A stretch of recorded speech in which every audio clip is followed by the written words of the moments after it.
Combien de temps tiendrez-vous encore découplé du vrai langage de la nature, de grand T qui ne dépend ni de petit t, ni d'aucune langue humaine? Depuis 1604, la cohérence, qui a fait naître la science et le monde moderne actuel, repose sur les invariants.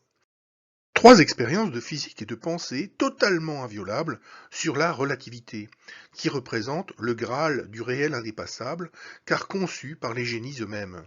Comme Galilée, 8 milliards de personnes voient cela comme des moutons. Mais est-ce vraiment vrai? En utilisant un élément de réalité nouveau à la Einstein, qui n'existait pas lors du débat EPR de 1935, ma chute des corps dit exactement la même chose que celle de Galilée. Mais elle dit également des choses, en plus, qu'aucune chute n'a jamais dit. En effet, si je couple un ressort à un corps lourd et à un corps léger, tous les corps tomberont bien ensemble à la même vitesse.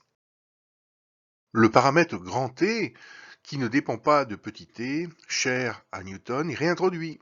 En étant interrompu à l'arrêt, alors qu'un physicien refera en boucle l'expérience qui détruit la cohérence de son langage dépassé, en disant « je ne sais pas, je ne comprends pas », eh bien, un enfant de 10 ans comprendra, lui, que si le bateau bouge, que le corps soit un objet ou un être vivant complexe, il n'a strictement aucune chance de tomber sur la croix. Son état indéterminé, sa perte ou même sa survie dépendront directement du niveau de connaissance du capitaine du bateau, de sa moralité, ainsi que de celle des autorités de tutelle et académiques à enseigner les lois de la nature. Pour que le mouvement soit comme rien, mg doit être rigoureusement égal à mi. Imaginez, nous sommes dans la première situation sur Terre, dans une cabine fermée. J'ai dans la main un ressort couplé à une balle de tennis et une feuille de papier. Si je lâche cet ensemble, la balle va ouvrir le ressort et la feuille fera parachute. C'est ce que vous pouvez constater tous et toutes sur Terre, ici. Si nous sommes à présent avec un physicien académicien agréé, à l'autre bout de l'univers, loin de tout champ de gravité, dans la seconde situation, dans la cabine accélérée. Si ce physicien lâche une infinité de fois le même bloc, il verra, comme vous, les trois corps tomber ensemble à la même vitesse, comme l'humanité l'a vu avec Apollo 11. Cet écart, cette différenciation entre la gravitation et l'accélération ont des conséquences cataclysmiques pour la cohérence de son langage et le formalisme des mathématiques actuelles qui est pris en flagrant délit d'incomplétude et d'incohérence, ignorant une loi invariante de la nature supérieure à toutes les autres. Voilà, c'est tout. C'est ça une expérience galiléenne qui laisse intact tout ce que vous avez compris, mais détruit tout ce qui est faux et ce qui a été fait depuis 40 ans en imposant cette ignorance comme langage faussement référent. Alors que chacun se voit cumulant 2500 ans de progrès, il est facile de comprendre en une image à combien de pas du réel chacun se trouve vraiment. Comme il y a 2500 ans, 8 milliards de personnes pensent aujourd'hui exactement de la même manière, aboutissant au même résultat, le chaos. Nos dirigeants, quant à eux, imposent leur réalité technique à 0,5 comme étant à 1 avec la force. Et pour finir, le monde académique, lui, les mathématiques et la physique, n'ont strictement aucun pouvoir de voir quoi que ce soit au-delà de la frontière d'un demi, sans déclencher des décohérences automatiques massives.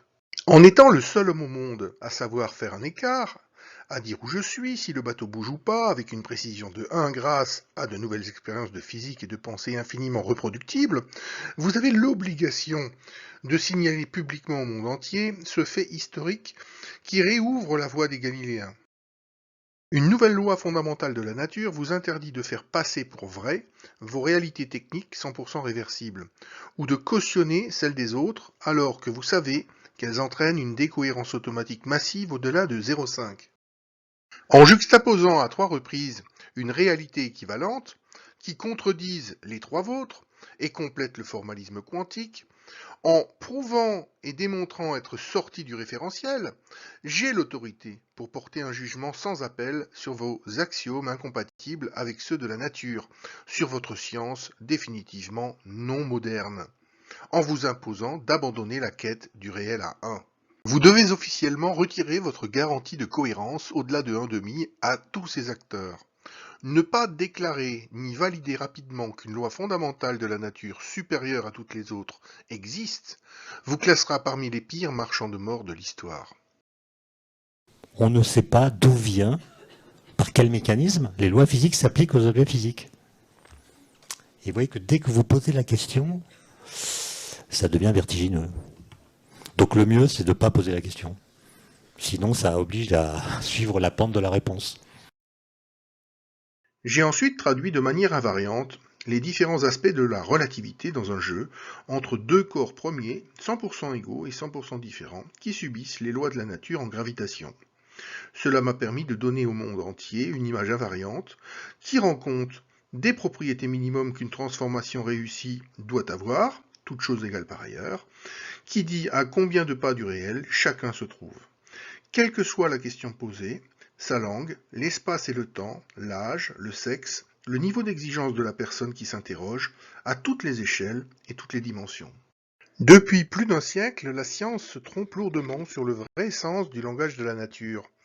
Parvenir à être un corps premier sur Terre permet en effet d'être strictement équivalent à tout corps qui flotte loin de tout champ de gravité et donc qui est en mouvement inertiel, que la physique casse depuis Aristote par ignorance et par fainéantise. Cet atome est la ligne rouge insécable sous peine de disparition. Un corps premier, quel qu'il soit dans l'univers, ne pèse pas sur son référentiel. Il est sa propre antiparticule. Un corps premier, considéré comme un système faussement isolé, viole le second principe de la thermodynamique. Il viole également la causalité et la vitesse de la lumière, car il fait du calcul massivement parallèle avec tous les autres. Là où une langue et son peuple utiliseront une armée pour imposer leur point de vue, par la pensée pure, un Galiléen réenchantera le monde d'un simple claquement de doigts, en interdisant toute réplique à tous les camps. L'enjeu est simple. Ou la pensée pure des Galiléens surclasse définitivement le monde numérique, l'IA, que l'on repositionne à 1,5 du réel, en redonnant une infinité de degrés de liberté nouveaux à l'humain, au vivant, dans un référentiel faussement fini avec une nouvelle énergie, ou l'IA aura la certitude de pouvoir faire disparaître l'humanité sans qu'elle puisse intervenir, dès qu'un cas violant le tiers exclu ou le principe de non-contradiction se présentera. Or, les corps premiers de la nature font cela couramment, puisque j'en ai extrait le mécanisme. Le monde académique aura alors la preuve d'avoir été de vrais chiens qui auront humainement tout loupé, toujours en retard d'un temps, incapables de peser efficacement vis-à-vis des politiques. La science moderne demande un courage, une infinie sagesse et justesse qui n'a jamais été votre fort. Payez-en alors le prix.